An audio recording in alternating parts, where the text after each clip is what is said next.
பேரிடர் மீட்பு ஆலோசகர் பிரபு காந்தி அவர்கள் இருக்காங்க.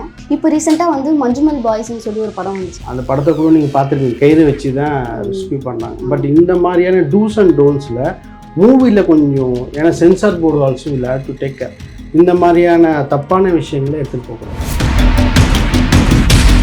மஞ்சுமல் பாய்ஸ்லையும் சரி, முன்னாடி அறம் படத்துலையும் சரி, இப்போ வந்து உள்ளே இருக்கிறாங்க இல்லையா, அந்த விக்டிமை வந்து ப்ரொடெக்டடாக வச்சுக்கலாம் வெளியே எடுக்கிற வரைக்கும். 20 அடி 30 அடிக்கு கீழே போயிட்டாலே ஆக்சிஜன் லெவல் வந்து ஒரு மிகப்பெரிய கேள்விக்குறி.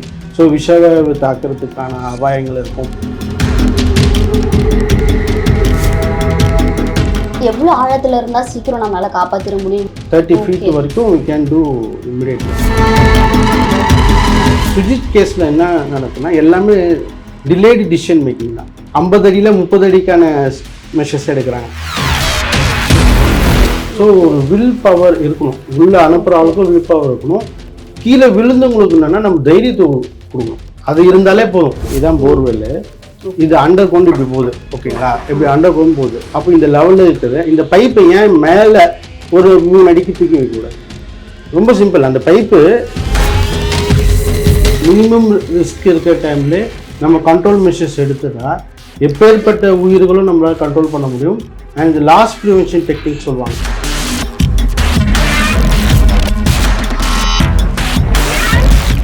ரிஃப்ளெக்ட் நேயர்களுக்கு வணக்கம். இன்னைக்கு நம்ம கூட பேரிடர் மீட்பு ஆலோசகர் பிரபு காந்தி அவர்கள் இருக்காங்க. வாங்க பேசலாம். வணக்கம் சார், எப்படி இருக்கீங்க? வணக்கம். இப்போ ரீசெண்டாக வந்து மஞ்சுமல் பாய்ஸ்ன்னு சொல்லி ஒரு படம் வந்துச்சு. இப்போ அந்த படத்தில் நடந்தது வந்து உண்மை சம்பவம் அப்படின்னு சொல்லி சொல்கிறாங்க. ஸோ அந்த உண்மை சம்பவம் நடக்கும்போது உங்களுக்கு தெரியுமா, சூழ்நிலை எப்படி இருந்துச்சுங்கிறத எங்களுக்காக பகிர்ந்துக்க முடியுமா? மஞ்சுமல் பாய்ஸு, இப்போ இந்த அறம், அந்த மாதிரி படம்லாம் வந்து மக்கள் மத்தியில் பெரிய லெவலில் அவேர்னஸ் கிரியேட் ஆகும். என் பாயிண்ட் என்ன, இந்த மாதிரி சேஃப்டி இன்ஜினியரிங் சம்மந்தமான இந்த ஃபர்ஸ்ட் எய்டு, ரெஸ்கியூ ஆப்ரேஷன், இந்த மாதிரிலாம் வந்து மக்கள் மத்தியில் போய் சென்றடைகிறதுக்கு மிகப்பெரிய, ஏன்னா இது வந்து உயிர் காக்கும் கவசம் அப்படின்ற மாதிரி சொல்லுவாங்க. அது மாதிரி ஒரு விபத்து ஏதோ ஒன்று நடக்குதுன்னா, ஒரு சின்ன விபத்து பெரிய விபத்தை கன்வெர்ட் ஆகிறதுக்கு 20 நிமிஷம் ஆகுன்ற மாதிரி சொல்லுவாங்க. ஸோ கோல்டன் ஹவர்ஸ் கான்செப்ட் அது மாதிரிலாம் இருக்குது. ஸோ அது மாதிரி மினிமம் ரிஸ்க் இருக்கிற டைம்ல நம்ம கண்ட்ரோல் மெஷர்ஸ் எடுத்துட்டா எப்பேற்பட்ட உயிர்களும் நம்மளால் கண்ட்ரோல் பண்ண முடியும். அண்ட் இந்த லாஸ் ப்ரிவென்ஷன் டெக்னிக் சொல்லுவாங்க. இப்போ ஒரு இடத்துல நம்ம சேஃப்டி மெஷர்ஸ் கரெக்டாக எடுத்தோம்னா அது வந்து ஒரு 100 கோடி லாஸ் ஆகுதுன்னா, நம்ம கரெக்டாக பண்ணோம்னா அது 10 கோடி லாஸ்லேயே நம்மளால் எடுத்துகிட்டு போக முடியும். அது மாதிரி கண்ட்ரோல் மெஷர்ஸ் சேஃப்டி சிஸ்டத்தில் இருக்குது. ஓகே. இப்போ வந்து அந்த 20 நிமிஷங்கிறது வந்து இப்போ வந்து நடக்கும்போதே 20 நிமிஷமா, இல்லை ஸ்டார்ட் ஆகி அது வந்து ஒரு சிவியர் ஆகிறதுக்கு முன்னாடி ஒரு 20 நிமிஷத்தில் கண்டிப்பாக ஸ்டார்டிங் பாயிண்ட்லேருந்து இக்னிஷன் பாயிண்ட்னு சொல்லுவாங்க பார்த்தீங்களா, அதுலேருந்து இதுவாகும். அதுலேயே நம்ம கண்ட்ரோல் மெஷர்ஸ் பண்ணோம்னா நம்ம ஆகிற மனித இழப்பும் பொருளாதார இழப்பும் நம்ம பெரிய லெவலில் தவிர்க்கும். மஞ்சுமல் பாய்ஸ்லையும் சரி, முன்னாடி அறம் படத்துலையும் சரி, இப்போ வந்து உள்ளே இருக்கிறாங்க இல்லையா, அந்த விக்டிமை வந்து எப்படி நம்ம வந்து ப்ரொடெக்ட் பண்ணி வச்சுக்கலாம்? அவங்கள வந்து எப்படி வந்து ஃபுட்டாக இருக்கட்டும், ஆக்சிஜனாக இருக்கட்டும், எப்படி வந்து அவங்கள வந்து ப்ரொடெக்டடாக வச்சுக்கலாம் வெளியே எடுக்கிற வரைக்கும்? சரி, இப்போது உள்ளே இருக்கிறவங்களை காப்பாற்றுறது ஒரு பக்கம், உள்ளே ரெஸ்கியூக்கு உள்ள ஆள் அனுப்பி அவங்கள காப்பாற்றுறோம் பார்த்தீங்கன்னா அவங்களோட சேஃப்டியும் ரொம்ப முக்கியம். ஸோ அப்போ இது பண்ணிச்சு அவங்களுக்கு சேஃப்டி பெல்ட்டு, ஃபால் அரெஸ்டர்னு ஒன்று சொல்லுவாங்க. ஃபால் அரெஸ்டர் வச்சு இப்படி ஹூக் பண்ணுவாங்க.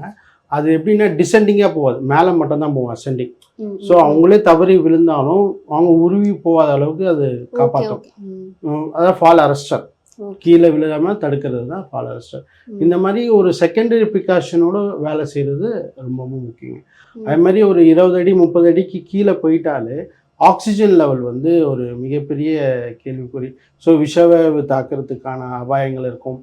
அப்புறமா அங்கே எதாவது எலக்ட்ரிக்கல் லைன் எதாவது போகுதா, அந்த மாதிரியான மெஷர்ஸ்லாம் இருக்கும். ஸோ இதுக்கெல்லாமே வந்து ஒரு ப்ளூ பிரிண்ட் வச்சுட்டு ஒர்க் பண்ணுறது வந்து ரொம்ப நல்லது.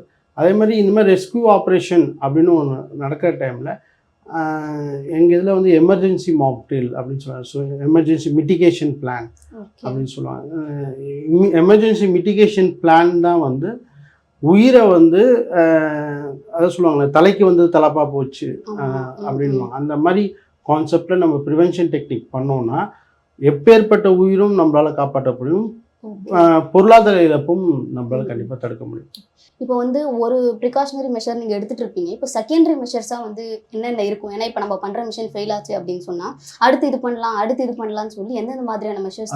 Plan A, plan B, plan C அப்படி சொல்கிறீங்க. என் பாயிண்ட் என்ன சொல்லணும்னா, இதில் வந்து டிசிஷன் மேக்கிங் ஸ்கில் தான் வந்து பெரிய, ஏன்னா இதில் வந்து ட்ரையல் அண்ட் எரர், ஏன்னா உள்ள ஒரு உயிர் இருக்குது. ஒரு அசஸ்மெண்ட் பண்ணி இது பண்ணலாம், இது ஃபெயிலியர்னா அப்படி போனால் அந்த மெத்தடே ஒர்க் ஆகுது. இம்மிடியேட்டாக ரெஸ்கியூ பண்ணணும். அது மட்டும்தான் வந்து இம்மிடியேட் அஜெண்டா. ஏன்னா நீங்கள் சி பிளானை ஏக்கே கொண்டு வந்தால் உயிர் இம்மிடியேட்டாக காப்பாற்றப்படலாம். ஸோ இதுக்கு எல்லாமே ட்ரையல் அண்ட் எரர் மெத்தடில் நம்மக்கிட்ட மெத்தடாலஜிகள் இருக்குது. அது ஆவணப்படுத்தி வச்சுருக்காங்க, அதை நடத்தணும். பட் இதெல்லாமே இம்ப்ளிமெண்டேஷன் பண்ணோன்னா இப்போ எப்படி ஸ்கூல் சப்ஜெக்டில் ப்ராக்டிக்கல் எக்ஸாம் சொல்கிறாங்க பார்த்தீங்களா, இப்போது எலி இறப்பாங்க, தவளையை கட் பண்ணுவாங்க, அது மாதிரி emergency mock drill, emergency mitigation plan அப்படின்றத ஸ்கூல் லெவல்லே பாடத்திட்டமாக கொண்டு வந்தோன்னா இந்த மாதிரியான இடத்துல கவர்மெண்ட்டுக்கும் பப்ளிக்குக்கும் ஒரு மிகப்பெரிய அவேர்னஸ் கிரியேட் ஆகும். ஏன்னா ஒரு டாக்டர் இருப்பார், ஒரு இன்ஜினியர் இருப்பார், ஒரு ஜட்ஜ் இருப்பாங்க. ஆனால் யாருக்குமே இந்த எமர்ஜென்சி மிட்டிகேஷன் பிளான் எப்படி எக்ஸிக்யூட் பண்ணணும்னு தெரியாது.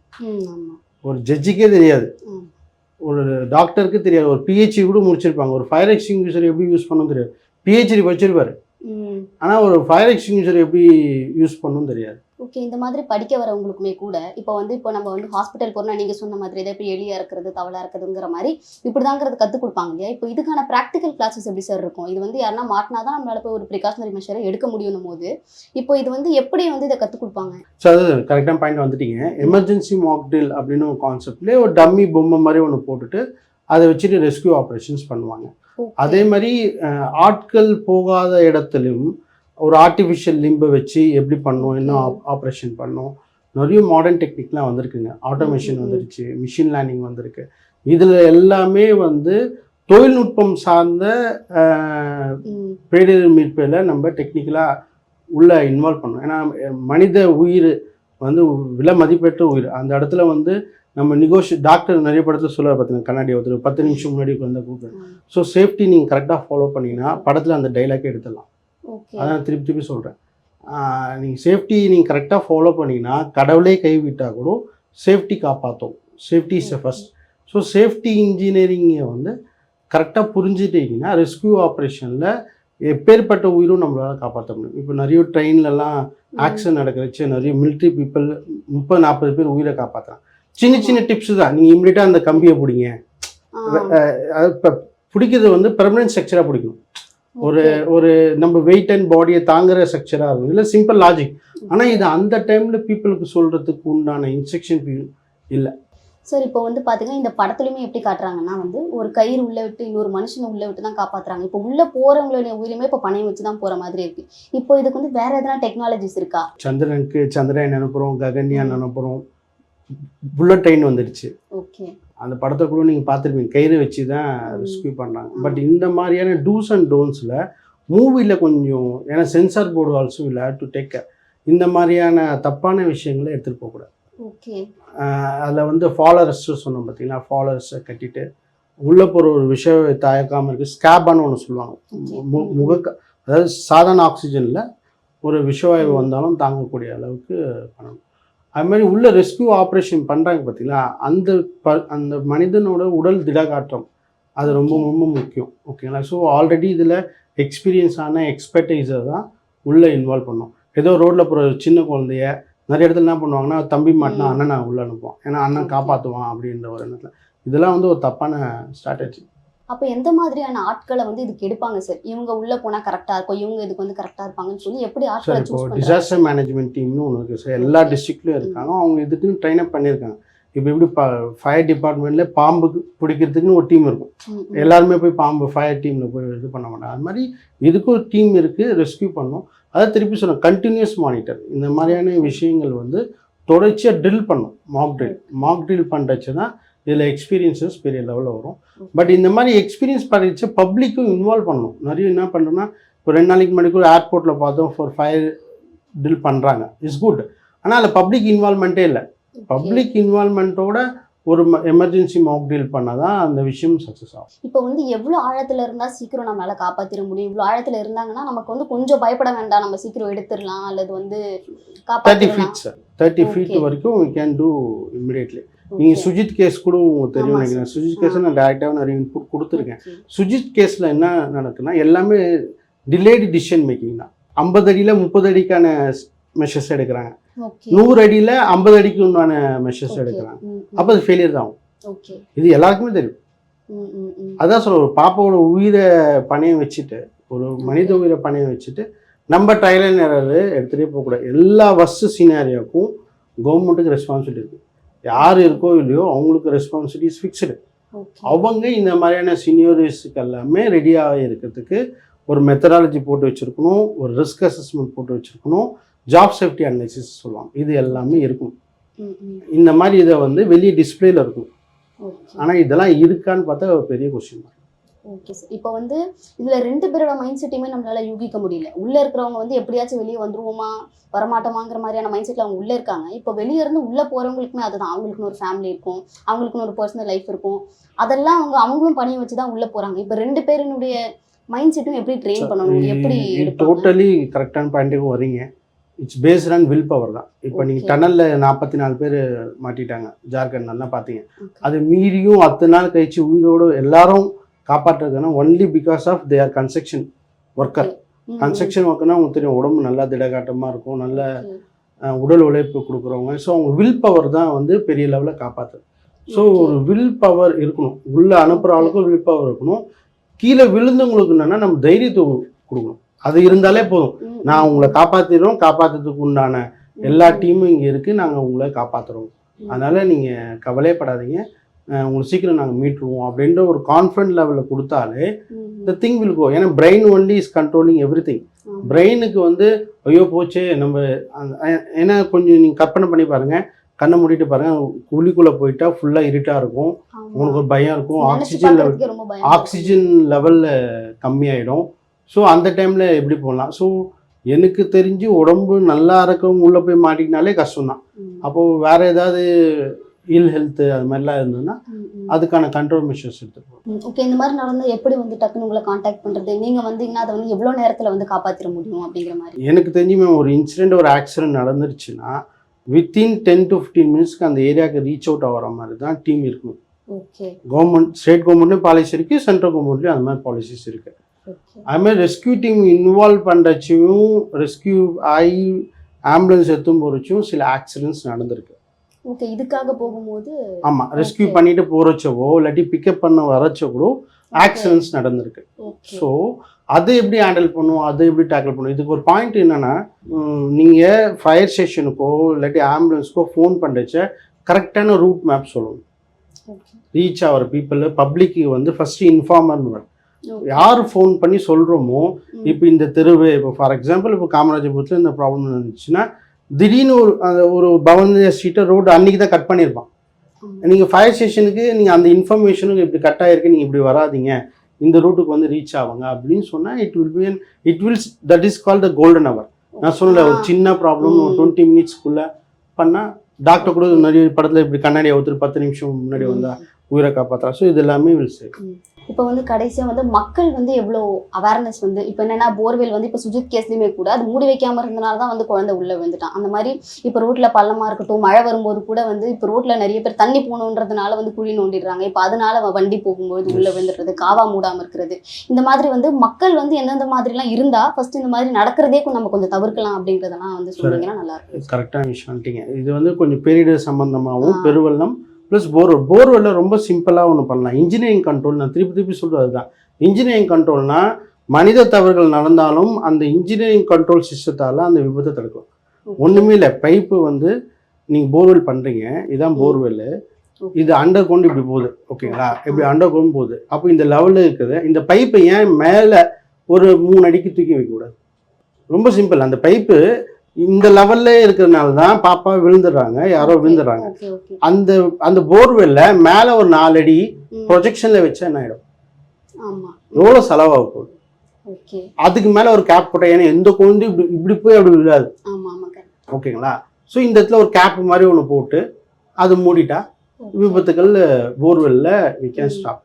இப்போ இந்த மழை காலத்தில் இந்த பேவர் பிளாக்கு அந்த நிறைய இடத்துல கூட பார்த்துருக்கேன், கல்வெட்டு அங்கங்கே தோண்டி போட்டாங்க தண்ணி வெள்ளம் போகணுன்றது. அது வந்து உண்மையிலே ரொம்ப ரொம்ப தப்பான ப்ராக்டிசஸ்.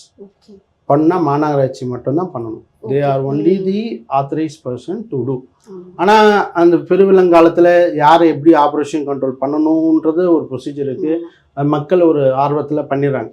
அப்படி பண்ணுறச்சு அட்லீஸ்ட் ஏதாவது ஒரு காஷன் போர்டோ, இந்த இடத்துல குழி இருக்குது, ஒரு பேரிகேஷன் டேப், இந்த கிரீன் கலர் கிளாத் வச்சு சுற்றுறாங்க பார்த்தீங்களா, அந்த மாதிரியான கண்ட்ரோல் மெஷர்ஸ் எடுத்தால் we can சேவ். இந்த இடத்துல ஒரு குழி இருக்குன்றது எல்லாருக்குமே தெரியும். நமக்கு தண்ணி போகுதுன்னு சொல்லிட்டு அதான் சொல்லல, ப்ரைவேட் பப்ளிக் பார்ட்னர்ஷிப். மனித உயிர் வந்து கவர்மெண்ட்டுக்கும் பொறுப்பு இருக்கு, ப்ரைவேட் நம்ம தனிமது ஒழுக்கம் நமக்கும் இருக்கு, பப்ளிக்கோட பார்ட்டிசிபேஷனும் வந்துன்னா இந்த மாதிரி விபத்துக்கள் நடக்கும். சார் சிம்பிளாக சொல்கிறேன், மேம், வருஷம் பொங்கல் வருது, தீபாவளி வருதுல்ல, அது மாதிரி இனிமேல் ஏதாவது ஒன்று வர்ஜா வரும், மிக்ஜாம் வரும், ஏதாவது ஒன்று வந்து தான் இருக்க போகுது. சரிங்களா? அப்போ இதை ஹேண்டில் பண்ணுறதுக்கு நீங்கள் ரெடியாக இருக்கீங்களா? ஸோ கிளைமேட்டிக் சேஞ்ச் லைஃப் ஸ்டைலுக்கு நீங்கள் ரெடியாக இருக்கீங்களா? நம்ம கொரோனாவே பார்த்துடும். ஓகேங்களா? அது ஒரு பெரிய ப்ராப்ளம். அதே மாதிரி இந்த மாதிரி ப்ராப்ளம்ஸும் நிறைய வரும். இதை நீங்கள் இனிமேல் சென்னையில் நீங்கள் வாழணும்னா ஸ்விம்மிங் பூல் கற்றுக்கிறது நல்லது. ஸ்விம்மிங் கற்றுக்கிறது நல்லது. It's good for all. கற்றுக்கிறது நல்லது. ஸோ அந்த மாதிரியான சில விஷயங்கள்லாம் நம்ம எடுத்தால் இட் வில் பி குட்.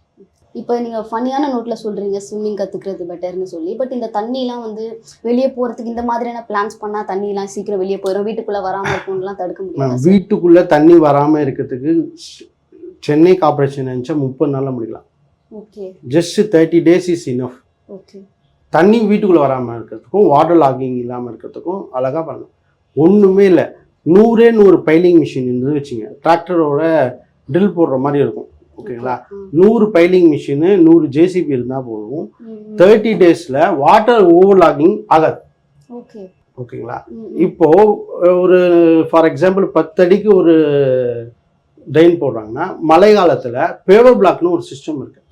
அந்த சிஸ்டத்தை லே அவுட் பண்ணோன்னா அந்த டைமில் அதை எடுத்து தண்ணியை வந்து ஃபில் பண்ணிட்டு திருப்பி மூடிடலாம். நீங்கள் திருப்பி குழி தோணுன்னு அவசியம் கிடையாது. ஸோ இந்த மாதிரி சிஸ்டம்லாம் கொண்டு வந்தால் பேரிடர் இல்லாத சென்னையை ஈஸியாக பார்க்கலாம். ஆனால் சிஸ்டத்தை இல்லை. ஸோ அதாவது ரோடு இருக்குது, டிசைன் இருக்குது. சென்னை சிஎம்டிஏ போய் பார்த்தீங்கன்னா ரோடு ட்ரெயின் போடுறாங்கல்ல, மொத்தமே 4 டிசைன் தான் இருக்கும். நான் என்ன சொன்னால், தாம்பரத்தில் இருக்கிற ரோடு கட்டமைப்புக்கும் டி நகரில் இருக்கிற கட்டமைப்புக்கும் வித்தியாசம் இருக்குல்ல. நீங்கள் டி நகரே எடுத்துங்க, சைதாப்பேட்டில் இருக்கிற ஜோன்ஸ் ரோடும் டி நகரில் இருக்கிற ரங்கநாதன் சீட்டே எடுத்துங்க, லென்த்து பிரெத்து ஹைட்டு அந்த சைஸுக்கு ஏற்ற மாதிரி தான் ட்ரெயின் போடணும். ஆனால் அந்த மாதிரி போட மாட்டாங்க. இருக்கிற 4 டிசைனில் நான் என்ன சொன்னால் ஸ்ட்ரீட் ஸ்பெசிஃபிக் ட்ரெயின் டிசைன் பண்ணணும்னு சொல்கிறேன். அப்படி பண்ணால் பெருவெள்ளத்தை ஈஸியாக டேக்கிள். இவ்வளோ நேரம் எங்ககிட்ட வந்து ரொம்ப இன்ஃபர்மேட்டிவான விஷயங்கள்லாம் பகிர்ந்துக்கிட்டீங்க. இது எங்களுக்குமே ரொம்ப யூஸ்ஃபுல்லாக இருந்துச்சு, பார்க்குற எல்லாருக்குமே ரொம்ப யூஸ்ஃபுல்லாக இருக்கும்னு நினைக்கிறோம். ரொம்ப நன்றி சார், எங்களுக்கு இவ்வளோ நல்ல விஷயங்களை பகிர்ந்துக்கிட்டு. தேங்க்யூ.